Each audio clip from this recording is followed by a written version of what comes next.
And as the theme of the day is today, how can Dearmouring enhance your sex life, or you can get a better sex life through Dearmouring. That might not be true for everybody, but this is the theme that we have chosen, how Dearmouring can improve your sex life. I had at least a wonderful experience through Dearmouring in my sex life, but the question, once, at least once, I can talk about.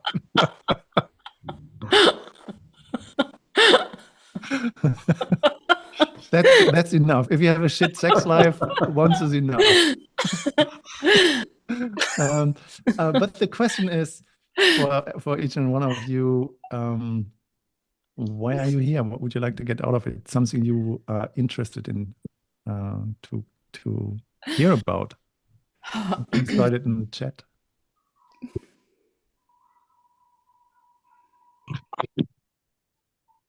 So that we just get some ideas what we can talk about in the direction of the day.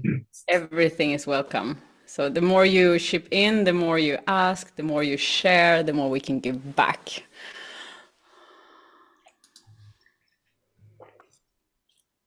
So Dan, you're the bouncer, you let people in? Yeah. Thank you so much. Okay, curious about it's related to the negative and not too programming. How not to do too much and not too little. Yes, absolutely open to receive, no expectations. Yeah, that's not really gonna do, man. Kim, you're gonna ask a direct question. Come on, give us some meat to chew on. Engage our brains a little bit, like ask questions so we can actually work with something. Maybe that's exactly what she's asking for. Absolutely open to receive, so no expectations. Kim Maybe is that's your me. intention. I'm a man. Yeah. We work with the feminine side. I know Dian, but I never joined a Dearmouring group, and to be honest, I thought you are working with sound and vibration today. Oh no, that was a couple of days ago. Good one. So yes, but now I'm here and I'm very open and happy to hear. I have a nice friend joining me, and if I have to ask some questions, maybe she has some questions. You can write it in the chat box. We don't need to open the mic just yet. Okay. Yeah. But why not take it off, Matt? Like do an introduction and maybe you share about your experience while people are writing their questions. Yeah, please continue writing your questions. So before I start with everything, so as you have seen, this is recorded. So you choose how much you want to share here today, because we just want to share the recording of that webinar because other people want to have a benefit from. So you do that in a self-responsible way. Then, as we talk about sex, we will using words like penis, vagina, wet, hot, naughty, orgasms. Maybe we don't know that this word might fall, so be aware of them.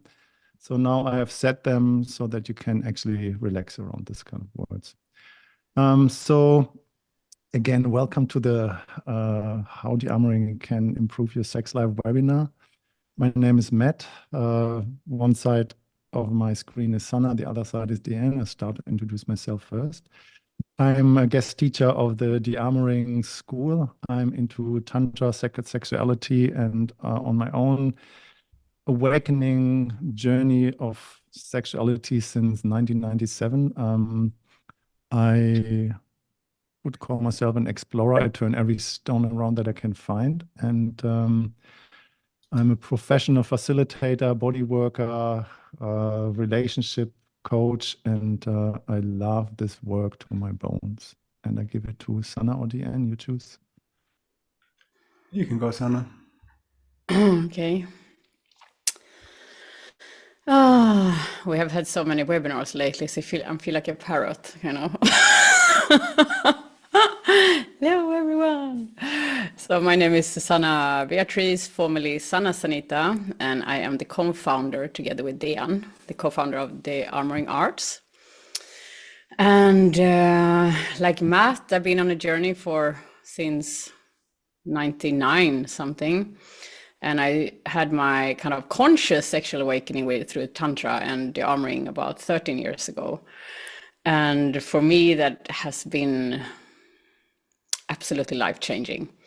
Together with everything I discovered before that, when it comes to shamanism and healing and massage therapies and primal therapy and God knows what, I noticed when I went into Dearmouring and the sexual healing work and the conscious sexual awakening work, it kind of aligned everything. And for me, it's really a path that makes me feel more alive, awake, juicy, sensual, creative, and a better person of myself. Yeah. Thank you, dear. Dan. Hi, I'm Dan. I've also been exploring all this kind of inner work since I was kind of pretty much full-time, so I was 23, but since 17 really. But I've kind of gone through waves and ups and downs with Tantra and multi-relating polyamory and all sorts of stuff. Basically kind of gone around the block a few times. And then realized that actually fucked me up. And my kind of second chakra got jumbled up, and the whole relating and the whole relationship I had to people and to sex. I mean, the people that I relate with as sexual partners, not the friends. That really got jumbled up. So that led me then to start the process of celibacy, which is now in the 7th year. So my addition to this webinar, if you like, is going to be the total pole opposite to Dearmouring does, and it did for me in my previous relationships. It changed them and it changed my life. But I can also share a lot of benefits from non-sexual side of Dearmouring. But this is not this webinar. So anyway, let's see how this game unfolds, and then there's time for questions. I'm happy to answer. All right, thank you, guys. So I guess we just like talk a little bit about our experience of Dearmouring and how we have a benefit from in our life, and then we would like to hear what you come with. There are a lot of nice questions and comments and statements in the chat, so we will work with that. Please write in there, and Deanne, as you see, is just like focused on it. So I guess you picked that out, and thank you for doing that. So where to start? So how Dearmouring can contribute to your sexuality. I just woke up the other morning and just wrote a post on that on Facebook. Some of you might have seen that. Is that when I started the tantric journey, I just wanted to become a multi-orgasmic man, and just wanted to have as many climax and orgasm as I possibly can. Because I love sex, and I love everything around sex and relationship and how to do touch and connection and all this kind of shebang. And then I noticed somehow that my kind of first training that I did was this Mantak Chia school, the kind of squeezing and connecting and holding and contracting, and I could not master this thing of the so-called ejaculatory choice. And I was always ending up where I didn't want to go, and that was climaxing. And I could not crack that nut till I came to that point that my nervous system was always, when I was into sexual encounter and engagement, on a sympathetic expression. So squeezing, holding, contracting, and just like always in this physical activities. And I stored so much energy in my body by doing that, to squeeze. And then I came in 2010. This practice of Dearmouring came my way, and I just noticed how much kind of tension I held in my body. And that was where I started to work on my muscular tissue and all this areas of my body, and learned then over years more and more how the kind of the idea of, instead of having orgasms, being orgasmic is not a sympathetic response of being in a place of controlling and squeezing, is in a place of a relaxed arousal that is capable of perceiving orgasmic waves and kind of serving with them as they come through my system. And the more I understood that, the more I recognized and realized that there are different areas of my body I definitely had to go in and release tension. And I think since, I don't know, maybe 4 or 5 years, I'm absolutely in my sexuality through the roof. I love relaxed arousal. I love to share that with people, how to just dive deeper into this orgasmic capacity of themselves. So this is short story, long. Sana, you want to take it? Oh, well, I was reflecting as you were talking, and my entrance into Dearmouring was also through. First, I got really intrigued about learning how to move sexual energy in my body and through somebody else's body, and that was kind of I want to learn that kind of. And in the beginning, for me, Dearmouring was really about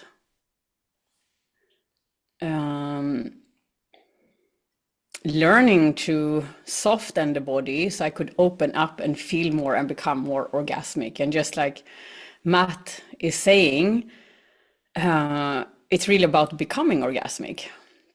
And so if you look at the mechanism of Dearmouring, many people think that Dearmouring is trauma healing, which no, it's a part of it. But the more you work on the blockages, and if we imagine that the body is energy strings, everything is just floating energy. This is the connection, this is pleasure, this is ecstasy, basically. We have like an ecstatic current within us. But trauma and stress and the way we live our life today blocks that, so we don't really feel ourselves more, yeah? And if you apply that into sex life, like many, what we want, or what I want, and what I see is more helpful and supportive for people is actually when we do have a better sex life if we can relax more and if our body is soft and open. And that means to let go of the fantasy, that means to let go let going of fantasy about the mind or transactional sex in order to learn to feel ourselves and feel the body more. And this is where Dearmouring is optimal. Is really, really optimal. So I would say anything like Dearmouring, like anything soft in the body, working on the genitals, learning to move energy in the body will support the sex life, yeah, to a better sex life. But most of all, for me, it's actually to come in such deep connection with myself, so I feel that which is greater than myself. It's not about, for me, it's not, it's like I love to work on my body and soften my body so I feel alert, awake, alive, so I can be in connection with spirit. Like this is really the pathway. And if I'm more in tune and alert and connection with this fine vibration within, I just feel more connected. And this is, for me, the path of Dearmouring. It's like I want to be connected to spirit, to God, to alter my experience of being alive, basically. And for me, I'm going to wrap that up to bring that into lovemaking. I mean, this is when lovemaking becomes really epic for me. Yes. Yes. Anything you want to add to that, Ian? Yes. Yeah, I do, yeah. So basically what I'm hearing here is there are two conversations. One conversation is how can Dearmouring in general help you soften your body, which is prerequisite to have a good sex life, because uptight body cannot feel, cannot move, energy cannot go through, you're not conductive. So that's like first level of, if you like, benefit of Dearmouring to sex life is to just even external body Dearmouring, any kind of Dearmouring you receive, limiting belief systems, any kind of Dearmouring you receive and softens the body, that's good. And also fluidifies your energetic body. And then the other part of Dearmouring is actually during lovemaking. So there is two, like there is pre and during, if you like, and after. So pre-care is what those two were talking about, you know, in general, Dearmouring yourself any way you can. It's amazing, not just for your sex life, but also for your general life. But then when it comes to the bedroom, my personal practice with my ex was to we kind of use it as a foreplay. So before every lovemaking, there will be like 15-20 minutes each way, dearmoring each other's genitals to just open, soften, like a foreplay. So that would be, and then sometimes what would actually, a word of warning, in order for you to do that, you actually need to know what you're doing. So if you've never done any dearmoring, and I mean, you don't have experience with giving it, then you cannot start doing it within a session, within a lovemaking session, because you don't know what you're doing. But once you do, so come to the training, any kind of training, get trained, and then when you start doing the, if you like, a warm-up or foreplay to the actual sex, it could actually turn into full-on dearmoring session. So you think it's going to be like 15-20 minutes opening up, what actually turns into an hour of howling and proper kind of dearmoring, and then you may or may not actually go into the sex afterwards. But if everything goes to plan, then you have a 15-20 minutes warm-up, and then you're both ready to have a most amazing lovemaking session. So that's kind of my 5 cents so far in a conversation. And what I would like to add on to that is, because it's the vital piece, to use that in lovemaking, that what you learn in the training, it just needs a certain set of acuity and connectiveness and conversation and attunement with your beloved one. And that's as well part of kind of what we teach, communication and attunement. And can you explain that? I'm not clear. Well, I mean, that what you learn in the training based on the physical engagement as a practitioner when you work with people is one thing, but how to translate that in lovemaking when you are with your partner, knowing when to do what, and you know, it's just like lovemaking is not a session. It's not a professional session, and for example, if I'm with my partner, I don't want to work with my partner, and I want my partner to work on me in lovemaking. It's just want to make love. I don't know. I want to. Wait, back to different. Just let hold your horses. Wait. So this is the funny thing. This is the funny thing in the training, that we have different opinions on different things. Yeah. No, but basically, like how Om and I would do it. It was basically I'm kind of opening her yoni, and then we come to within like just like playful and, you know, juicy opening, and then I touch something and she goes ow, or I feel something and then I just have to deal with it. So then there could be potential tear, there could be scream, there could be like happens, and then deal with that, and that turns back into pleasure afterwards. So this is what I mean about it's not a full-on session like professional now. This is the dearmoring session, but it can happen also with a cock. Sometimes you kind of work with a cock and you touch a point where it's like, oh, this feels so. And then you work on it. So this is also dearmoring within a lovemaking session. So that's what I mean. It's not like strictly professional, I'm detached from you, but it's more like pain pleasure type potentially scenario. Mm-hmm. Yeah. So I feel that if you go into a, for example, myofascia release is a form of dearmoring as well, and this is epic to bring in before lovemaking and during lovemaking. So I tried to introduce that in my last level 3 because it's such an amazing tool to open the body. Yeah, and I feel that if we learn to have such, if two people know how to work with dearmoring and can work on each other's body without making it like work on each other's bodies, but feeling themselves and feeling the other, it just opens up the intimate connection. It softens. It becomes a circulation of energy that is delicious. Definitely. And to use some myofascia release, like if you, that combination with like pressure points and open like softened muscle is epic before lovemaking. Definitely. And also during lovemaking. I know there are some practitioners that worked on my body that is just outstanding. it's just outstanding because it's really much about coming into the body. So that would be like the foreplay dearmoring that will connect more intimacy. Yeah? Instead of being so busy that I'm doing something on you, you do something on me. That looks like breast, cock, pussy, kiss, and then fuck. You know, that's quite boring. So like that's why working with dearmoring and dearmoring ourselves when we come into our own body more. I know I repeat myself, but this is the way. This is the way. Like I meet so many people who want to have an epic sex life, but they're too occupied of technique or what other people look like, and they don't want to learn to feel themselves. And this is the part, like feel yourself, and then you can feel another, and then the meeting can happen. Yeah.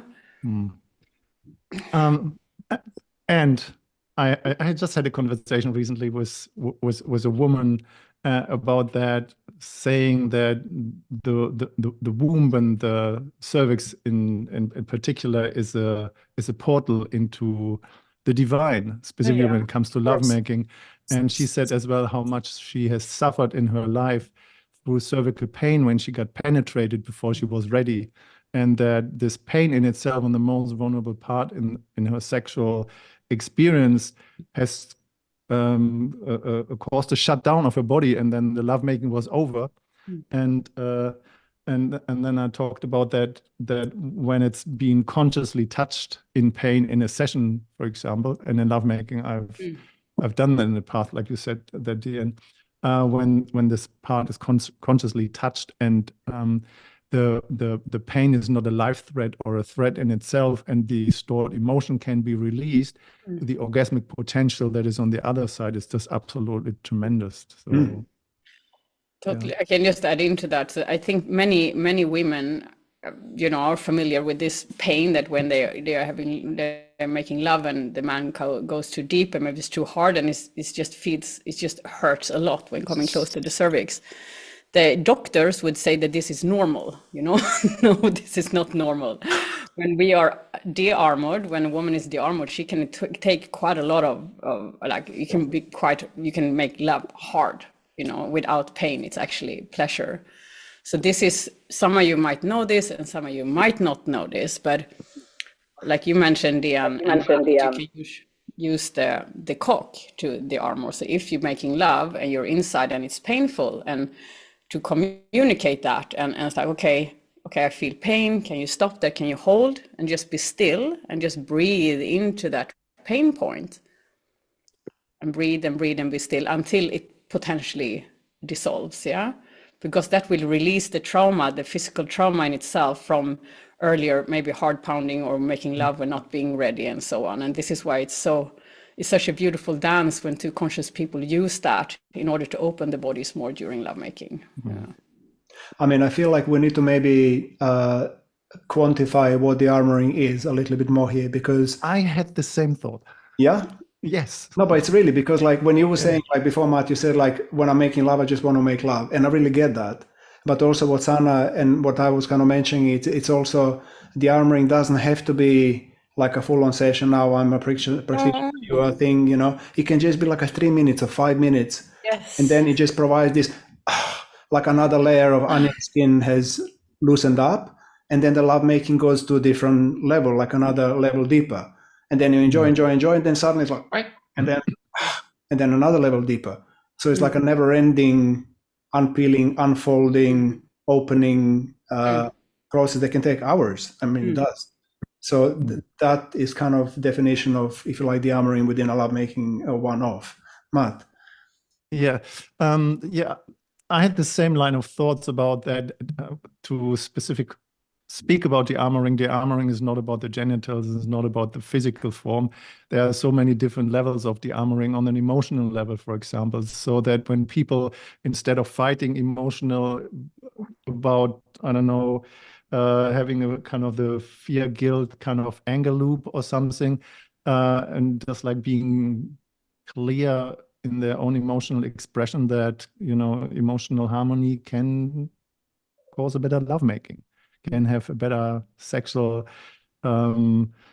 experience. The same on a rational level, kind of just like belief system, getting them out of the way, and then not having kind of conditioned shame, kind of attachment, kind of experiences in the belief system to just avoid sex, for example, or sex is just only possible in a marriage when it's on a kind of the Christian condition.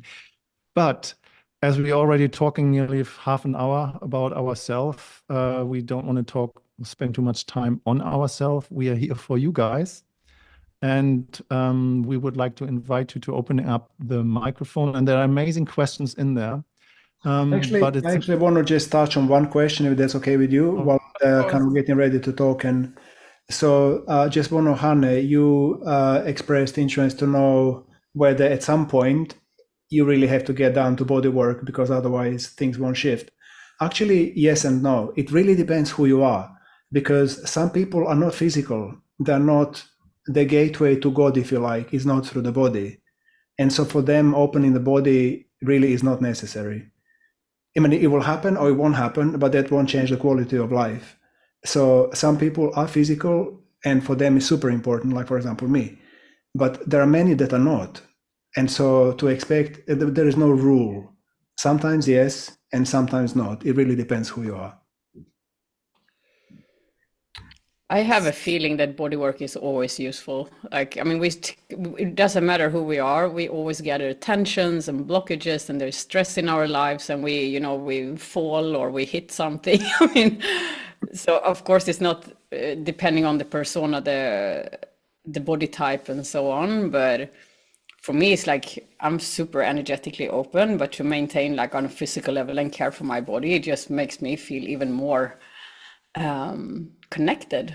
So I truly believe that getting into proper body work is super useful. Also just to work with the structural, like how posture and everything that we gather and collect throughout life, that shapes us with age. I mean, this is you, and you are also like me, you're actually body-based person. Yeah. But there are many people, like you see them walking on the street, librarians, people that work with the heads, many of them are designed not to, like physique is just like a vehicle that's not really important. There are many more important aspects to the body, to the life than the body. So I from my observation, I would say it doesn't apply to everybody. Yeah. So I have a request.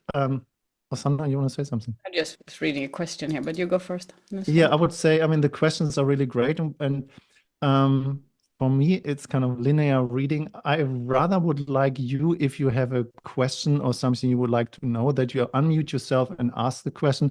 That's so much easier for us to engage with you and answer them as if you're reading and guessing what the emotional vibration behind it is. And as well a form of Dearmouring, that you unmute yourself and just speak into the microphone. I promise you will learn some things.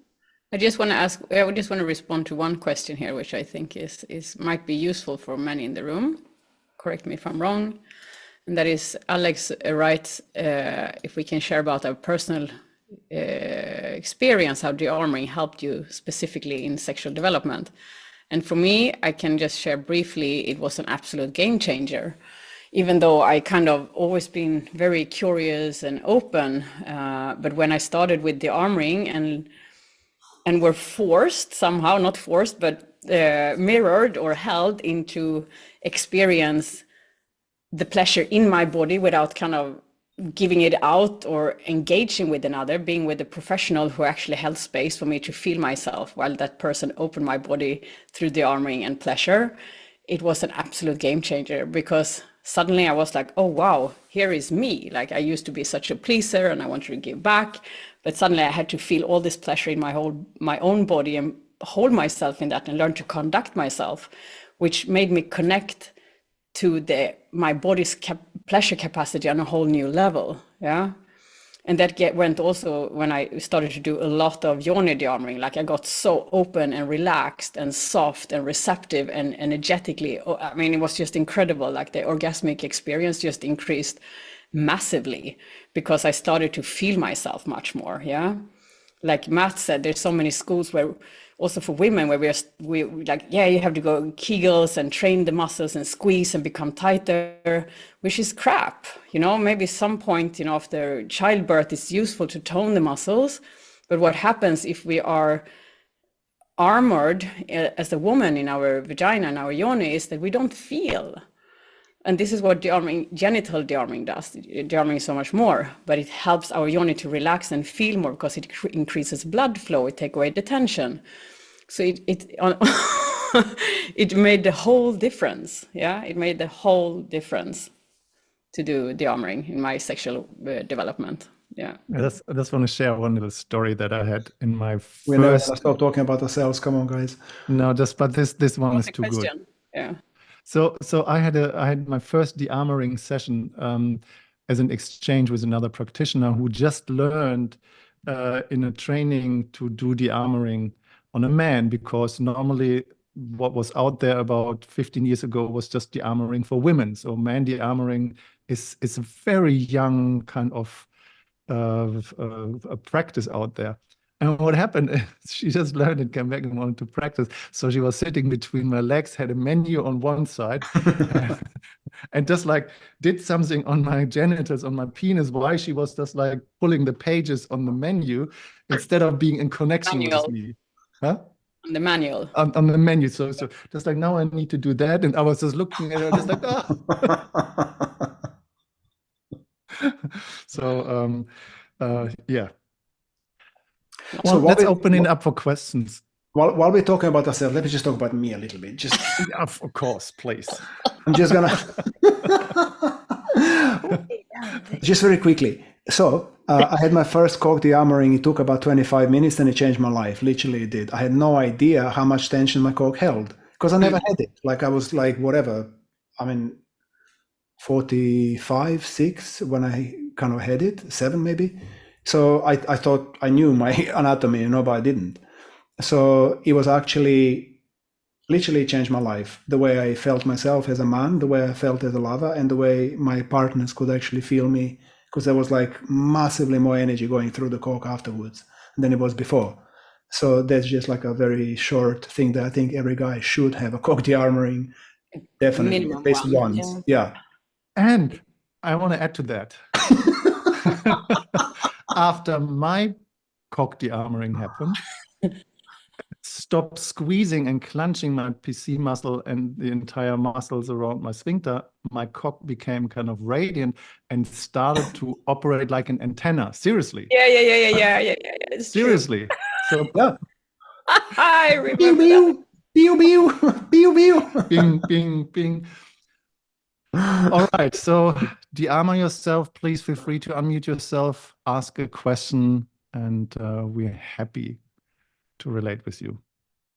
When I hear you two speak, it also reminds me how the importance for men to receive dearmoring, because to go into the receptive mood and understand the value of surrender and receptivity. Talking about anal dearmoring here. Yeah, anal dearmoring, exactly. And also just the receptivity and going to vulnerability, I would say. I mean, many men that I've worked with are not feeling comfortable with being vulnerable, or going into being in a held space. But once men, or many men, allow themselves to do that, there is a deeper heart connection, and that can be supportive also to feel into the partner they are with. You're so political when you talk. It's beautiful, but you can also be a little bit more direct. So guys, unless you get fucked in your ass, you have no idea what your partner feels like. You really don't. How could you possibly know? You don't. You really need to kind of lay back, open your legs, and have it in. And then next time you're going to a woman, it'll be okay. Hold it here. Let's slow down. Now, are you ready, honey? Like, am I going too fast? And true. For that, and the same approach for women, to say, don't let yourself be penetrated by a man who has not been penetrated, because they know how it feels. So get a strap-ons, ladies.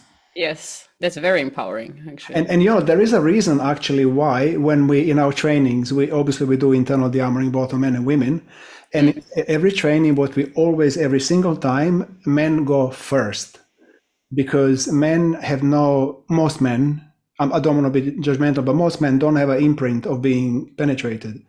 So it's easier for women to receive second, because by then men already had the experience what it feels like to be lying back with your legs open So then when it's when it's time for women to receive, men are a lot more attuned and a lot more ready to actually offer it. So there is a reason to that madness as well. And there is a day in between. Yeah. No, it's not. There's a day in between when men receive and then women receive. Not in between, but there's men one day and women one day. Yeah, there's a day in between. Yeah. All right, let's have some questions. Okay. So we've fed you a bit. Is there any questions? We're gonna be silent until you ask. I can go first. I'm just like trying to figure out what the question is. I mean, I typed a couple of things. I just shared a little bit of my experience. So thank you for the call first of all.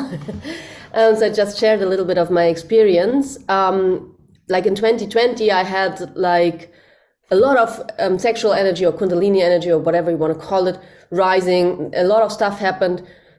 Really heavy sexual trauma got triggered. I opened up to the higher realm. So a lot of things happened simultaneously, and then COVID hit. So it was like a lot.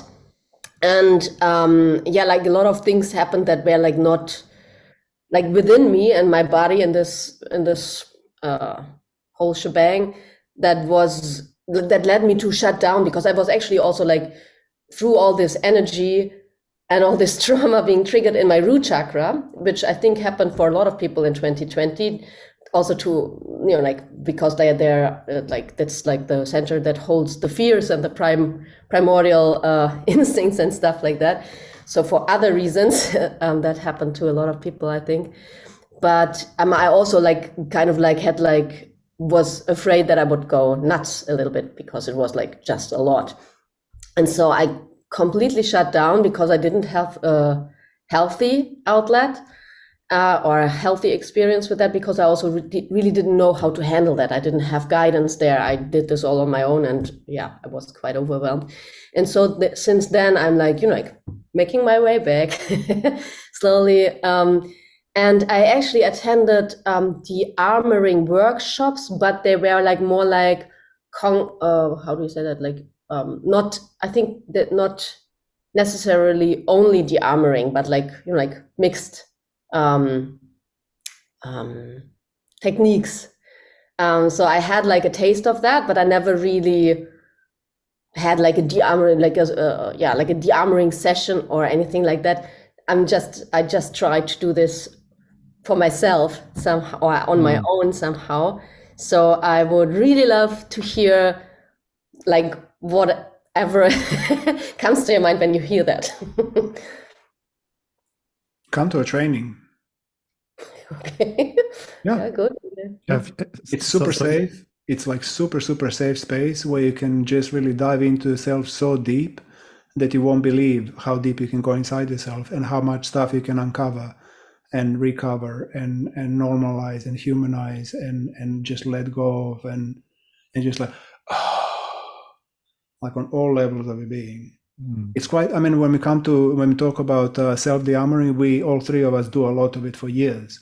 And there are many things that we can do on our own, but there is also a lot to say to come to the training, which is designed, held, and prepared for just that, to teach you. And then afterwards you can work on yourself and stuff, That would be my 5 cents.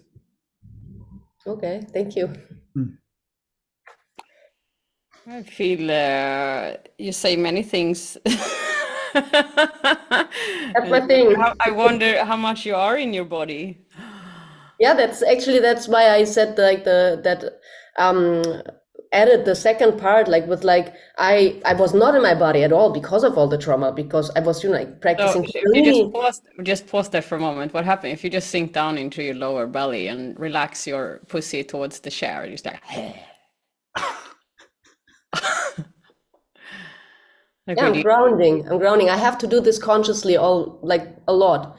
Yeah, but you don't want to go there. So when you go there, you go away. So this is like, there is the fear of meeting yourself, the stress maybe in the body. It's related to fight and flight mode. Totally. I don't feel safe. No, exactly. Like being still. Yeah, I feel that. That's okay. Yeah. So first step would be to allow yourself to go to that place. And when you notice this, like go back and just feel your pussy towards the chair and hold your hand on your lower belly. And like a part of self-dearmoring that I could offer you and everybody else in here is that when we feel that tension within the body, if we notice it, sometimes we are so much in a stress response that the body is tense and we go off fast. But to go just take a breath and kind of from the inside feel that tension within the body and just breathe into that. Because then slowly and gently you meet yourself, yeah? And it doesn't need to be wild, it doesn't need to be extreme. It's a very gentle, soft way of just saying, okay, I'm here and I create safety within myself. That is thank you. You're welcome. It's a very, very soft and relaxing and wonderful practice. Yeah, so my 5 cents would be that, and many people have said that similar, that, 11 days of a dearmoring training in that intensity replaced 2 years of therapy. And if you kind of stuck somewhere in your sexuality or stuck somewhere in your belief or your emotional kind of conditioning about anything, that might be a residue of COVID, just like this 11 days, absolutely life-changing. And I see Alex's hand, and please go for it. Thank you, Hanne, for being courageous and raising your hand. Well, basically, I've been treating my cock like it has to function, like talking to it like this, it has to function and you don't come too fast and it has to be erected, like I think that's a big conditioning, and I'm trying to solve it like with like sensual masturbation and like being like really soft. So the idea of dearmoring, like being hard again, like causing pain, is interesting, like for solving something, but it's like opposite to the way I was trying to treat it. But I totally understand what the idea is behind, but maybe I don't really understand, but maybe you can comment a bit on it. Yeah, I don't think you do, because what you said is that dearmoring and being hard and pain, and I didn't really understand what you meant by that. I can. Well, actually, it's just like for me, the healing energy was more like going into softness, and that worked very fine. And now, like bringing in the pain with the armoring,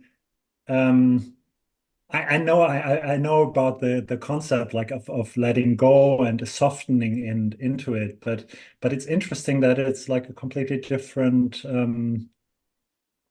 energy kind of that comes in and that heals. I totally believe in it healing, and I've experienced it healing. But it's just interesting that there's a different kind of energy compared to the soft energy. I can talk into that. It's not, dearmoring is not necessarily pain at all. It can touch upon painful spots at times. It is not by no means need. I mean, all of us are different, and some people might need a more pressure when we work on physical dearmoring, yeah. But sometimes if we, for example, have had a lot of friction-based sex throughout life, then softening the cock or the yoni with soft touch massage will actually be more beneficial than doing any hard work, because the nerves are damaged, but through the soft touch, like from the friction, the nerves have become damaged and they kind of withdraw because it's like, I don't want to be here. And that's where people experience numbness.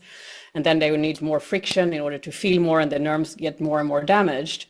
So the soft touch, it's actually a dearmoring in that sense that it takes away that pain, that contraction, and it reawakens the nervous system. So that can be, for some people, can be very healing. Like I hear it's been healing for you, both on a mental and a physical level. And for some people who are really addicted to friction-based sex, it can be that they have to meet a period of boredom because they don't feel so much.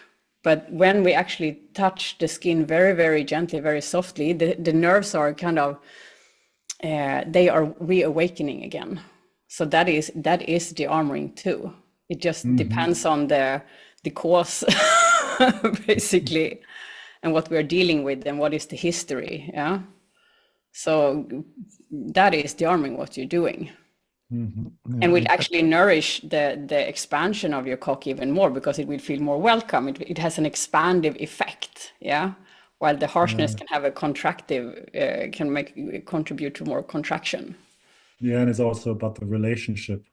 Very much, and that too is dearmoring. You know, like the performance, and you have to get hard, and now I'm not good enough, and all this whipping that comes with all that mindset. To release that and like, okay, it's okay, you know, life comes and goes, and sometimes I'm hard, sometimes I'm soft, and like, how can I just relax into life with what's happening right now? That is also dearmoring, you know, it's a form of self-acceptance and self-love. Nice. I just copied that, what you said, Sanna. So dearmoring is pretty much based on the individual in the moment. Sometimes you just need it hard and sometimes you need it soft. And this is what we as well do in the training. And I know you're coming to the training, you will just like get the full package. You know, kind of when you start with your hands, and when your hands will get it, the rest of your body will get it. When you can bring that to your cock, so the sensuality and the softness, the sweetness, the deliciousness, the pleasant sensation that you just literally translate into your genitals.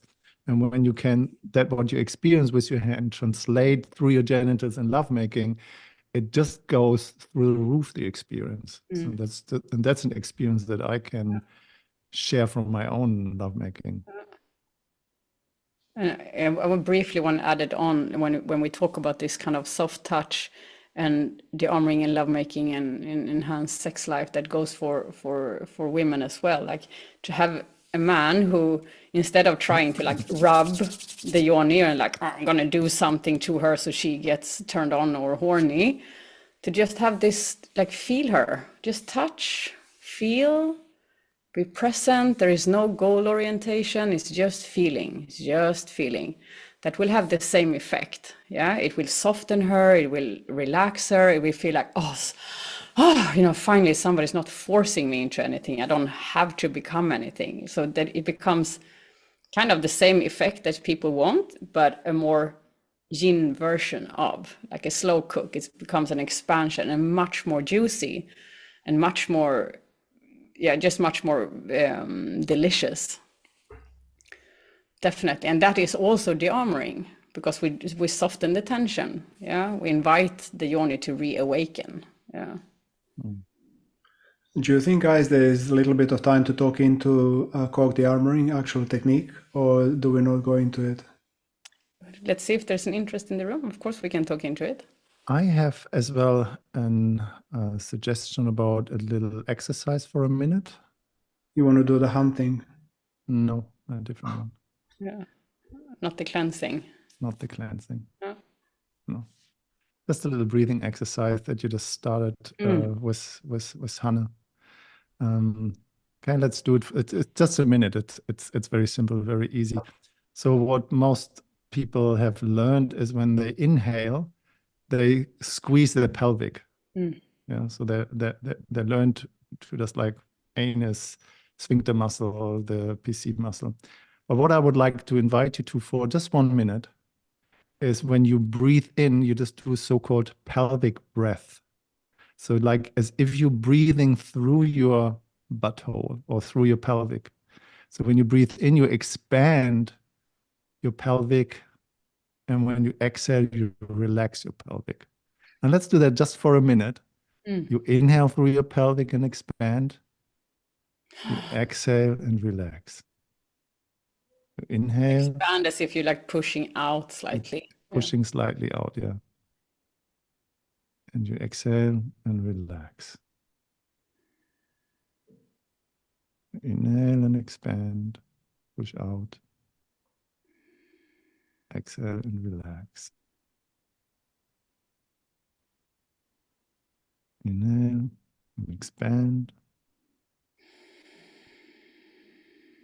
Exhale and relax.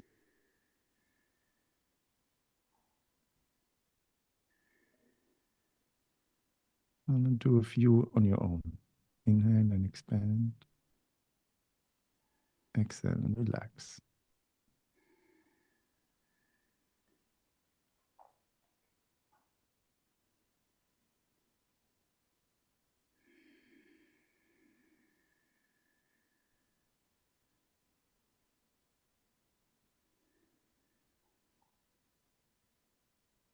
And the last one, inhale and expand. Exhale and relax.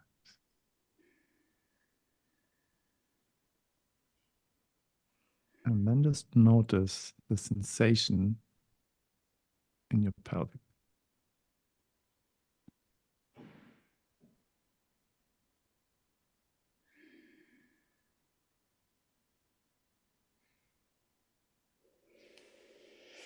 All right, that was my little minute.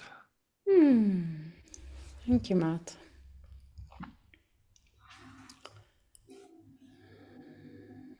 This exercise is amazing to bring into lovemaking. Because if you if you want to expand your orgasmic potential, like most of us getting hungry, we'll make love and we cannot get a greedy pussy or a greedy cock, and we want to cleanse and come and so on. If we do the opposite, we actually kind of feel more, and we're going to last longer, and we can build the energy more. So you can even explore that next time you make love, to like, okay, shift the focus, like, okay, how does it feel? Can I push out the energy? Yeah. And stay conscious with that and see what happens. Hey, are there any other questions about anything that is running in your sexuality in your life that you would like to have a look at?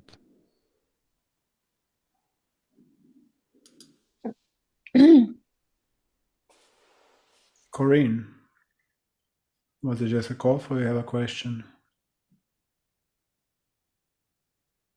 So, Are you willing to put on your camera? yeah. Let me see.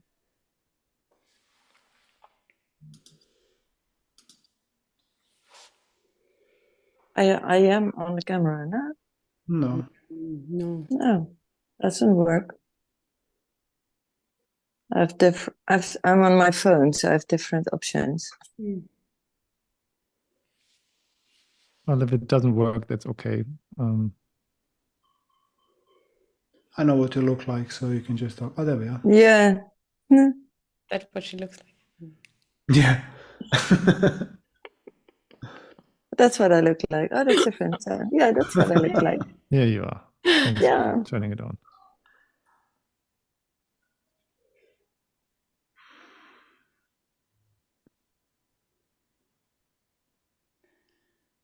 What's the question? The question is, what's your question? I don't have really a question. I was just curious. Oh, okay. Then it was just a cough then. What are you curious about? Sorry. I thought I was muted. Oh, yeah, okay. Aaron has a question. Thank you, Corinne. Okay. Yeah, I'm not exactly sure how to phrase the question or whether or not it's answerable. But one of the things that drew me to dearmoring is that when I was younger, my orgasms were explosive, energetic orgasms. They would go up through my body, they would go down my arms, they would go into my head.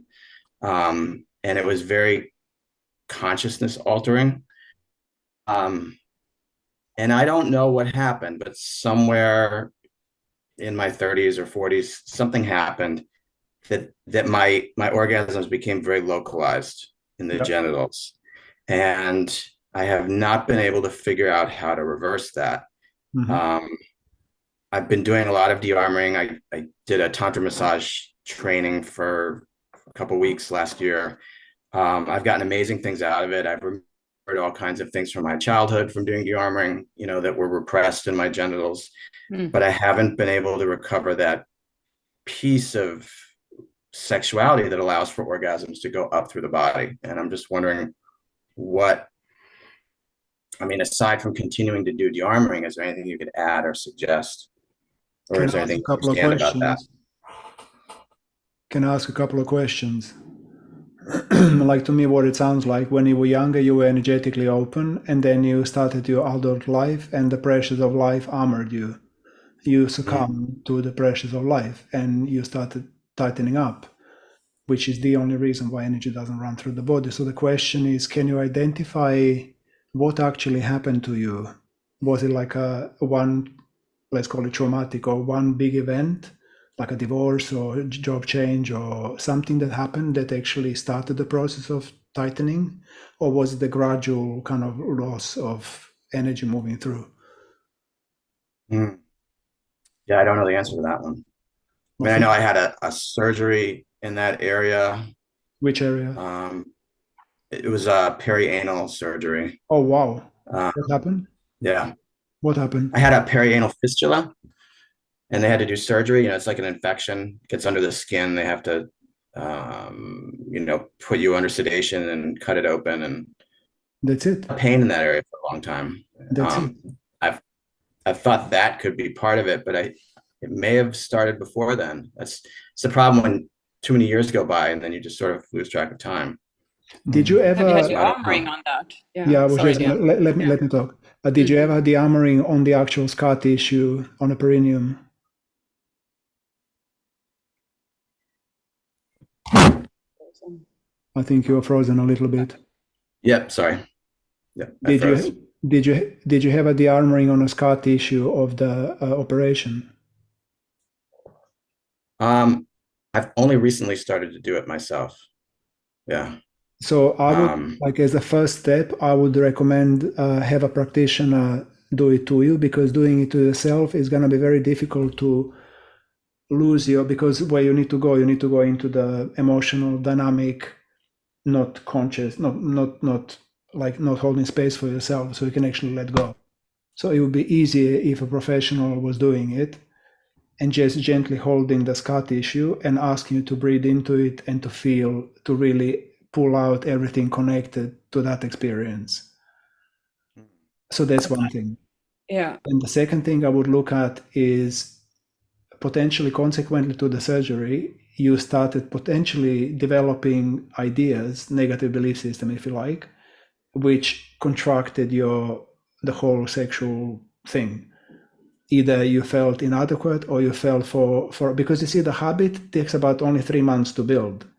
So if the thing was longer than 3 months, the contraction was longer than 3 months, and you consciously work through it, then it becomes a habit, and it becomes a subconscious pattern that runs itself. And so it becomes impossible to consciously break it. So then you need to work on that. So potentially I would kind of look into that as a first cause of, like, deal with that first. Once that's fully solved and all the tears are out and all the thing connected to that thing is out, and you feel totally okay with it, then look further deeper. What else happened on your journey through adulthood that had you contract? It could be loss of job. It could be loss of house. It could be a break of relationship. It could be a severe blow to your confidence. It could be a number of things that your body can interpret as traumatic and therefore contract. And as soon as you contract, all it happens is you just have to open the nadis, open the energy pathway, so the energy can reach the end of your fingers again. There's no magic to it. So I would kind of look into that. Thanks. And I could feel that just when you just before you mentioned the surgery, or I picked up on sadness there. So most likely there's a sadness in your body. I mean, it's a deep trauma to get such a surgery, you know. So I think, just everything that Dean said, like, find a practitioner who can hold space for you, so you can meet that contraction and that armor in the body, for sure. Right. Yeah, and then find out what was before that. Keep going back, like you said. Thank you. And my approach would be, you know, the orgasmic state that you talked about, that you had in your life, experiencing that is literally like a parasympathetic approach. Yeah, so there's no control, there's no holding pattern. You just open, and like Dean said, whatever happened in your life that caused this contraction, I would recommend to go back into this parasympathetic vibration, and there's a practice out that calls TRE, what literally activates the brainstem activity into the neurogenetic tremors to get your body back into that state. And this in combination with sexual energy that is not based on the goal of climaxing, that is based on the pleasure that you can feel in your nervous system, like in relaxed arousal. That would be the directive that I would give to tap into. I don't know, does it resonate? Kind of? Yeah, thank you. Kind you. of know what I'm saying, right? Yeah, I do. Yeah. Okay, cool. Yeah, thanks. Appreciate all that. And come to the training. Yeah. Really? Yeah. Really? No kidding, really. Where are you in the world, Aaron? I'm in Florida. I'm in the United States. All right. That's a trip around the world. It's just a jump over the pond. Yeah. Where do you have the trainings? Sweden. Sweden. Okay. All right. Any more questions? Thank you, Aaron. Thank you. Thank you. So we have time for 2 more. And if that's one of you, then take your ticket.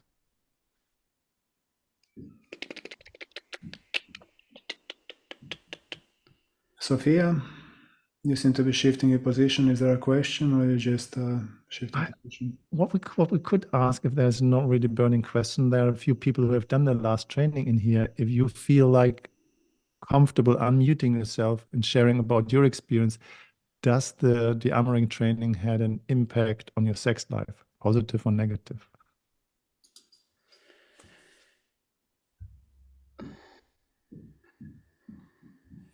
Robert.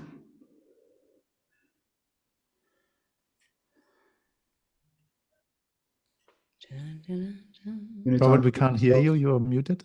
Yeah, I'm unmuted. I was both in the basic training, level 1, and then in the level 3 training in Spain. And a couple of things come to mind where that I would like to share. In the basic training, I was de-armored on a scar in my groin that unlocked a big trauma of being abandoned by my parents, because when I was 3 years old, I had to go to the hospital. I had that operation, and my parents couldn't stay overnight in the hospital at the time. I'm talking about late 50s, and doctors were gods and, shooed parents away. So I spent a couple of nights alone in the hospital. When I was being de-armored on that scar, the memory of being abandoned came back, and it was a big release of trauma that liberated a big piece of my, liberated a big piece in me. The second thing I want to share is about the training in Spain, the Dearmouring through pleasure.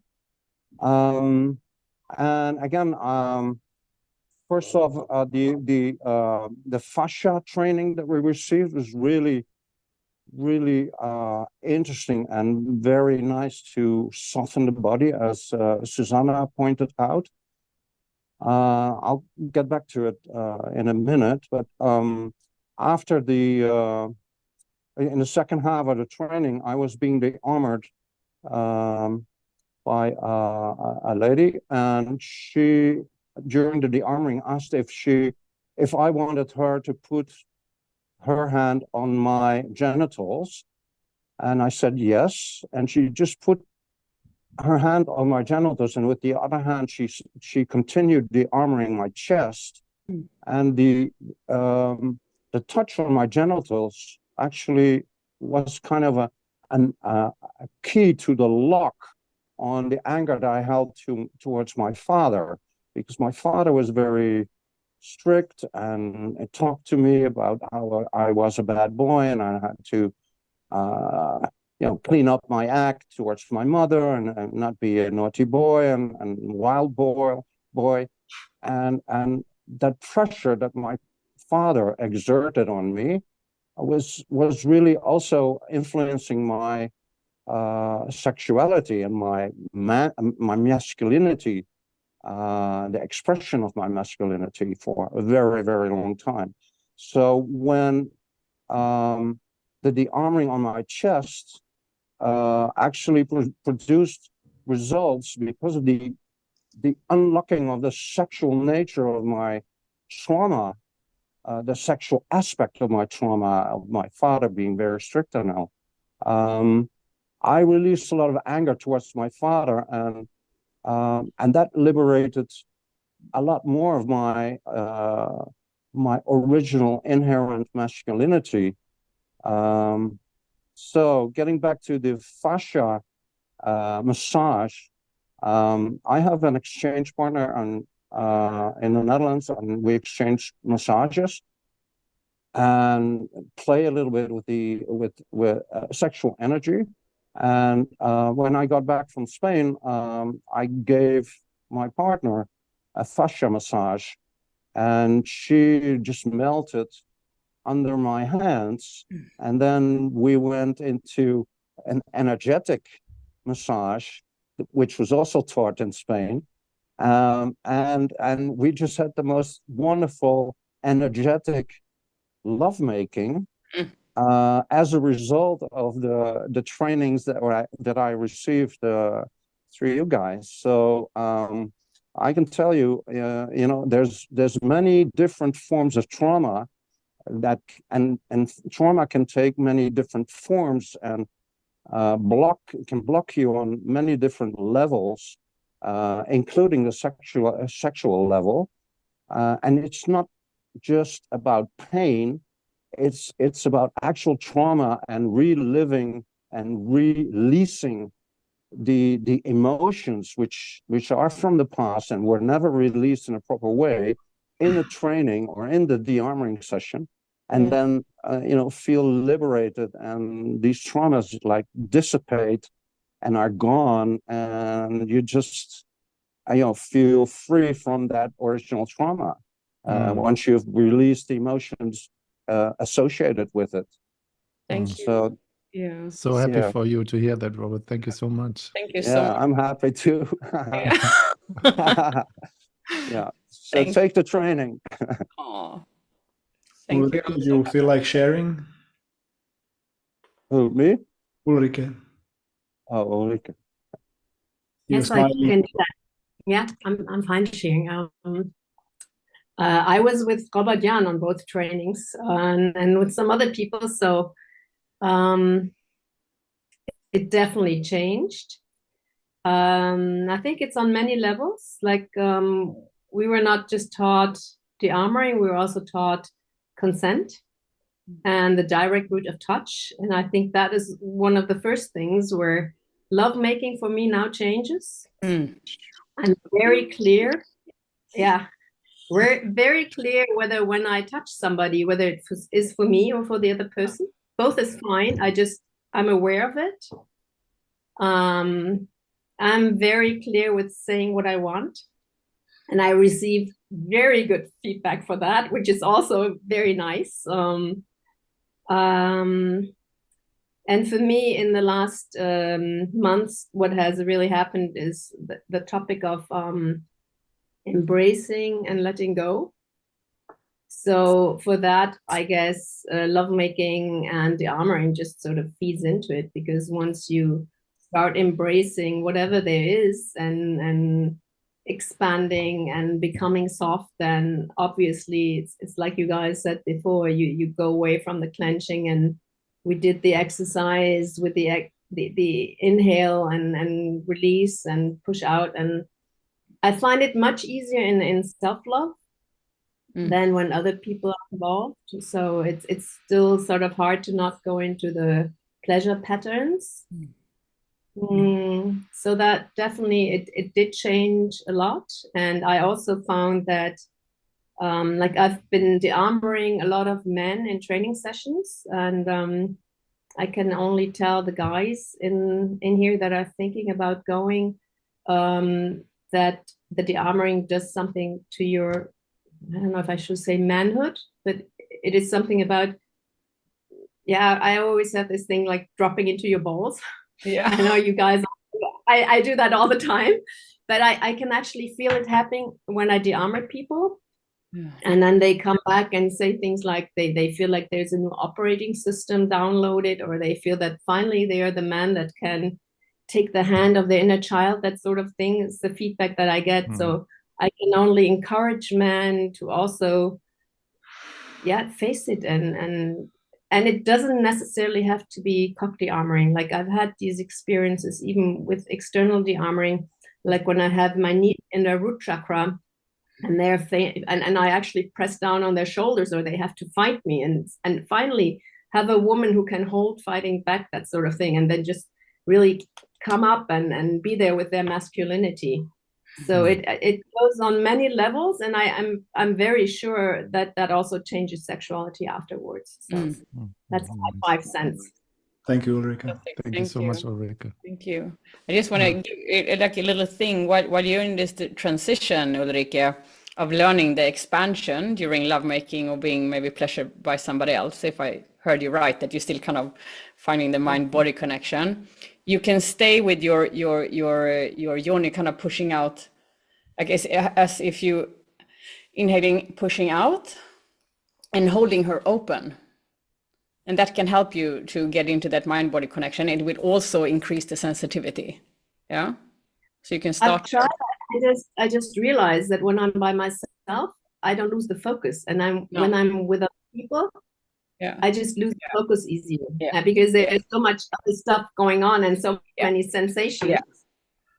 You just get distracted. Yeah.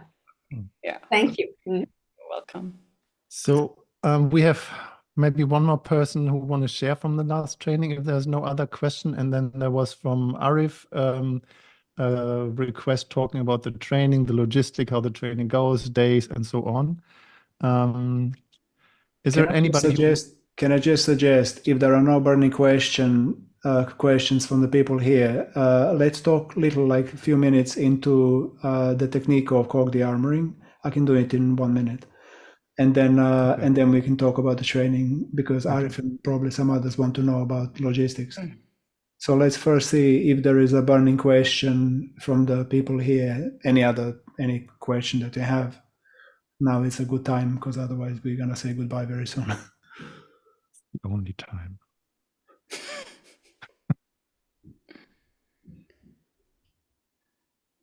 They want to hear how you talk about cock de-armoring, Dean. Exactly. They will. Don't worry. That's not gonna go away. But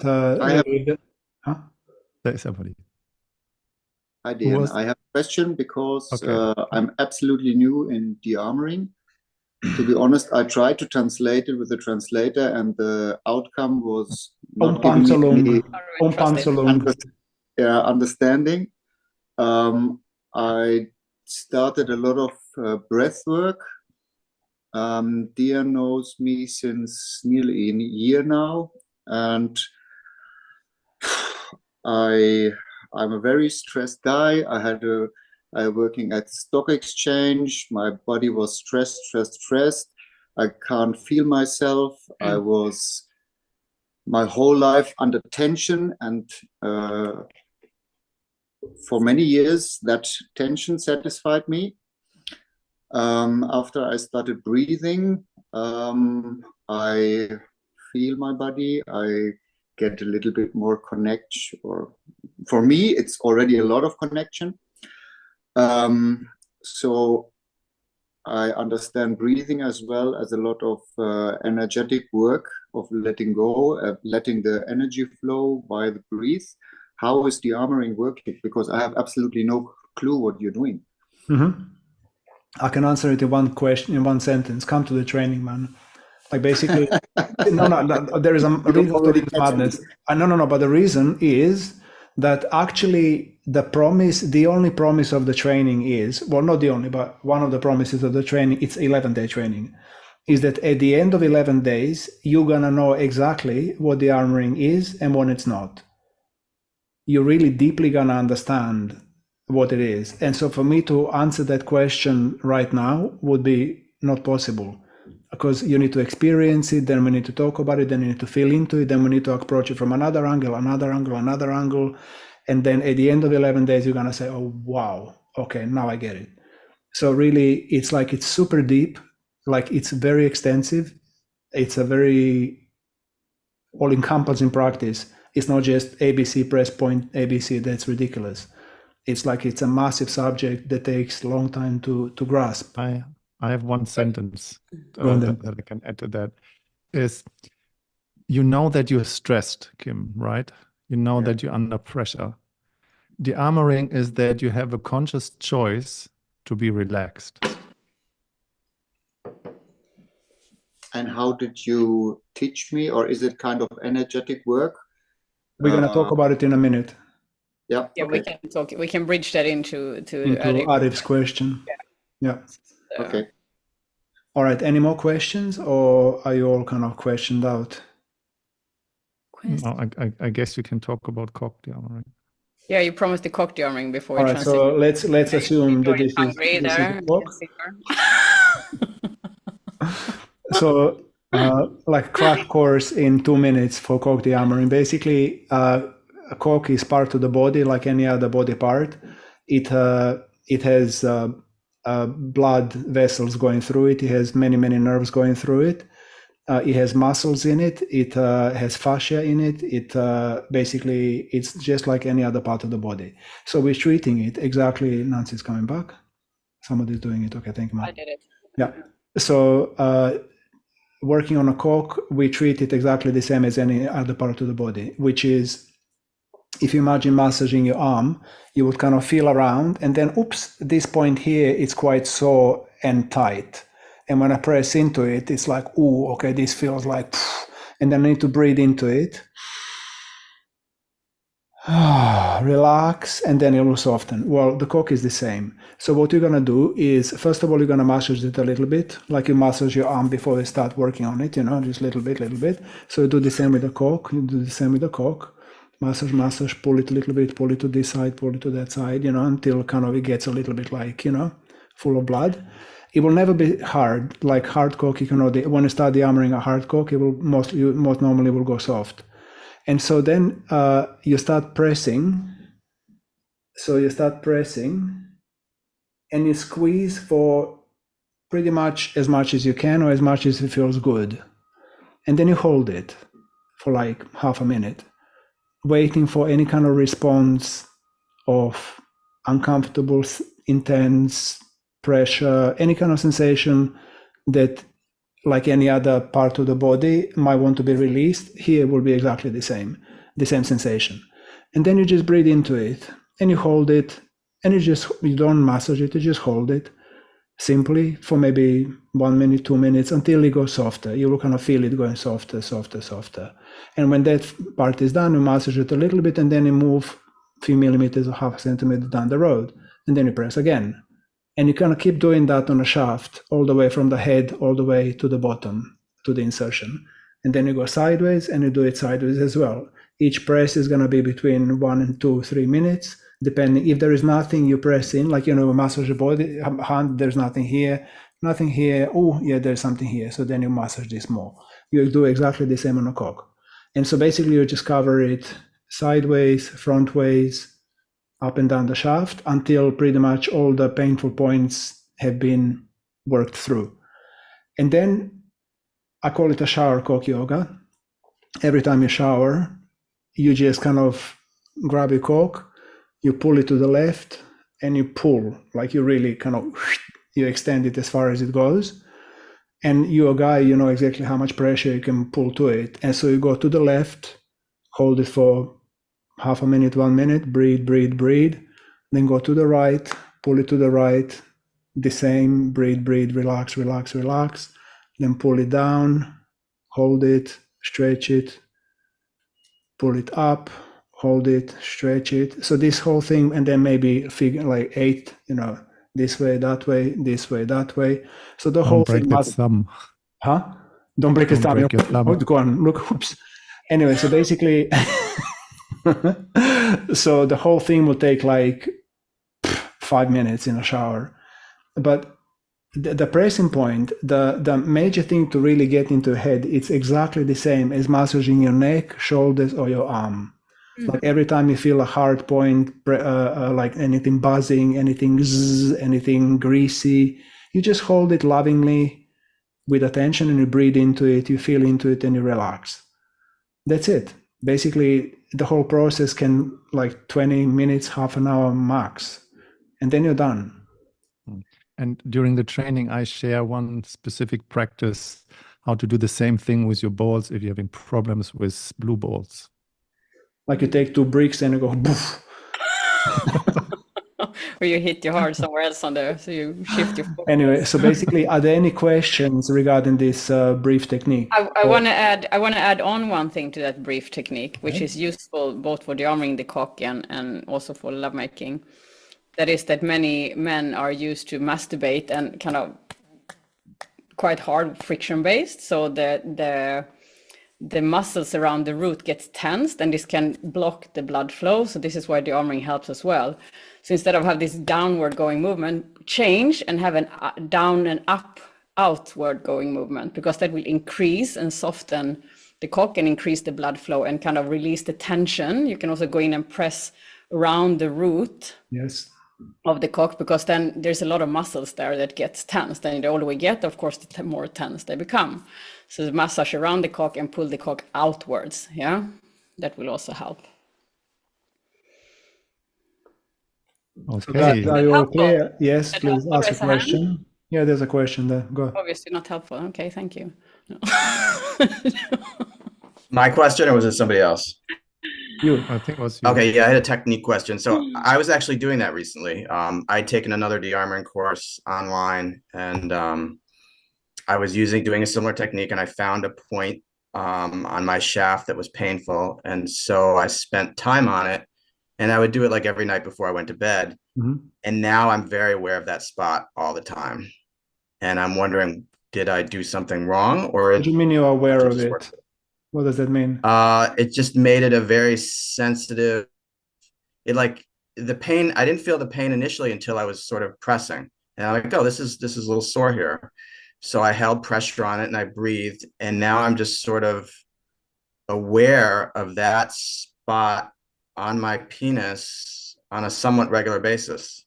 So, especially if I'm having sex with my wife or something, it's like ultra sensitive now. Okay, so imagine like you're working on one point on your arm. Yep. Working every day on the same point for how many days did you do it now? Like few. Yeah, like a week or something. Yeah. Right. So imagine you're working on the same spot on your arm for a week. I mean, the poor thing is gonna be exhausted. It's gonna feel like, leave me alone, you fucker. What are you doing to me? You're strangling me. Like, get off me. So like, be gentle to your cock. Be kind. It's the only one you have. So like, work on it for a while and then let go. Like, let it breathe. The same as any other part of the body. And then massage a little bit and relax it. But love really is the key. Like, it's the feeling of acceptance and love and cherishing and wanting good for it. You're not killing it. You're not like, I need to get you out. I fucking need to get you out. No, because that aggravates the nervous system, aggravates the tissue. It can also bruise you. Like, you can bruise the arm, you can also bruise the cock. So don't do it. So the pressure, basically what we say, if you imagine between 1 and 5, 1 being just touching, like no pressure, and 5 being the pressure they cannot contract, they cannot breathe through. You get me? So you want to be between 3 and 4 on the scale 1 to 5. So that the pressure, you feel it. 3 is like complacent, a little bit like lazy, I don't have to really focus on it. 4 is already like, and this is where you want to be. 5 is like this. So you don't go too much. And lovingly, with consciousness, with awareness, with love, you release it a little bit. And maybe tomorrow you go back to it, release a little bit more. And then you go somewhere else, then you come back to it the next day. If you work with it like this, then it will come off, And if you choose to go the pain route, so sometimes it's the opposite. It's just going to be a 1 or 2 because we want to reawaken the nerves. So I want to bring time awareness into the room, and I would like to as well to acknowledge the question here from Arif and Sana. Are you willing to share a little bit about this gold finding in the mansion? Oh, the Ta-da. gold finding in the mansion. The Yeah, gold this is- finding. Did I miss something here? Are we gonna find some gold? I mean, this nice What do you mean? place. I don't Oh, know. okay. So what is the gold? I mean, the about the mansion. The mansion is the The gold. mansion. Oh, The mansion. The Is gold. All mansion right. is the gold. No. Yay. Germanized. So Arif, let me see. I'm reading your question here. Talk more about the logistics of the training. How long does the training go on each day? What does a day look like? Okay. So the training is is 10 days 11. and 4th to 14th. Okay. And it's long days. We start at 8 o'clock in the morning. We go to 9:30 in the evening with blocks of pauses in between during the day, breakfast, lunch, and dinner. You will learn a skill set, like let's say 50% personal processing and 50% technique. Yeah. And the arming itself, the way we teach it and the way, like, it's a lifestyle, really. Like, you will learn both physical pressure points, how to do the arming, how to open a body through this, like, hands-on body de-armoring. But in order to be a successful practitioner and helping people to go into more power and potential, it's important that you also learn to work with a lot of other skill sets, such as consent work, how to set up sessions, emotional release work, communication, knowing your own shit, projections, shadow work. So it's a training that is very well designed in order to equip you with the toolbox so you can be more masterful in life and pass that on to your clients. And what is very unique with this training is, and with this form of de-armoring that we do, is that we include genital touch and genital de-armoring. So that's kind of the signature of the training. So that means that some sessions are you do in a group format, some is theory, some are clothes on, some of the de-armoring sessions are clothes off. Yeah, everything is optional, but in order to sign up, this is like we agree upon working on the opposite gender. That's a must, I would say. Also, we encourage people to work on the same gender because it's Absolutely. also good for men to receive from men and for women to receive from women. The last part of his questions, are we practicing on ourselves only or on others as well? There are practices that you do on your own. There are practices that you do with as a group, and there are practices that you do with a couple. So you lie down and you be a client, and they will be giving, and then you're going to become a practitioner, and then you're going to be a client. So it's like a mix of multi-layered give and receive. And what I would say with this training, I mean, this will be, I think it's the 16th training we do now. Wow.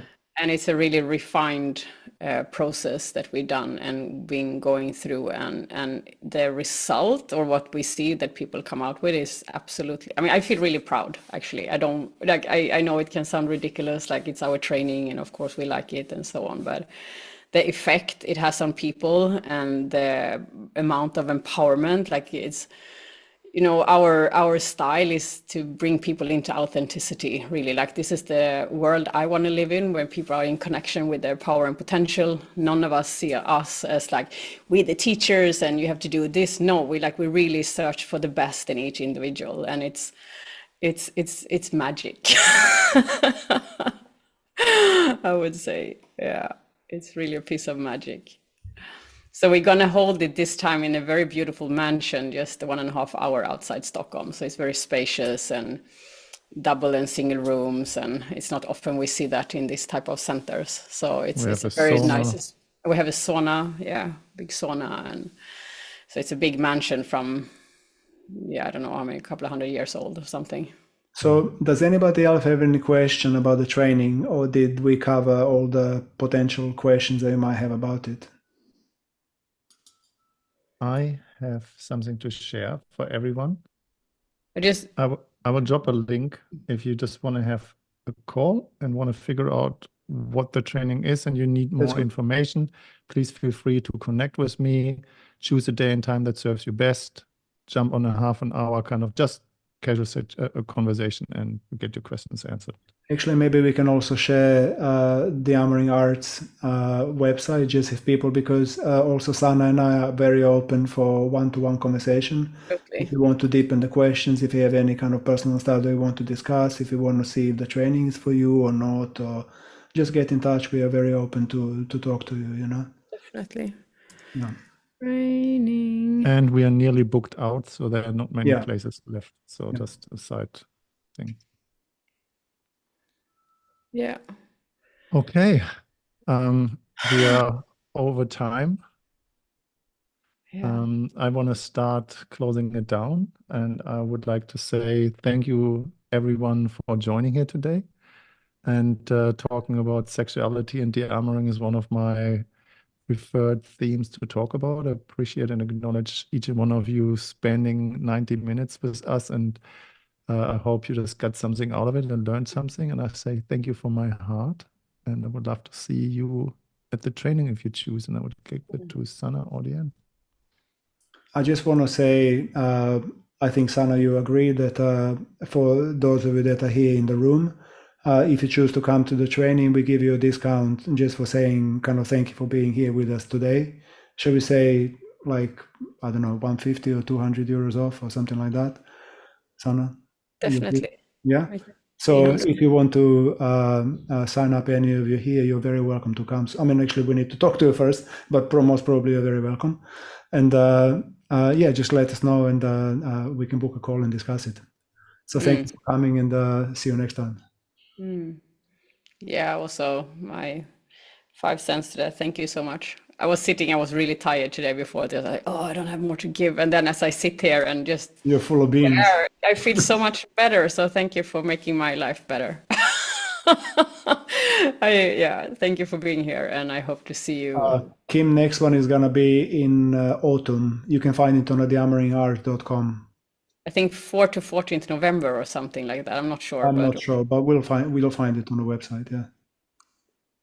So yeah, thank you so much. And if any questions arise, just like write it to us, because we love. Drop I us an speak for email or myself, something. but we love to do this offerings for you. So each kind of offering turns into a new offering because people ask for stuff. So thank you for doing that. Thank you so much. Enjoy your day, and ciao, ciao. Ciao, ciao. Ciao. Ciao, ciao.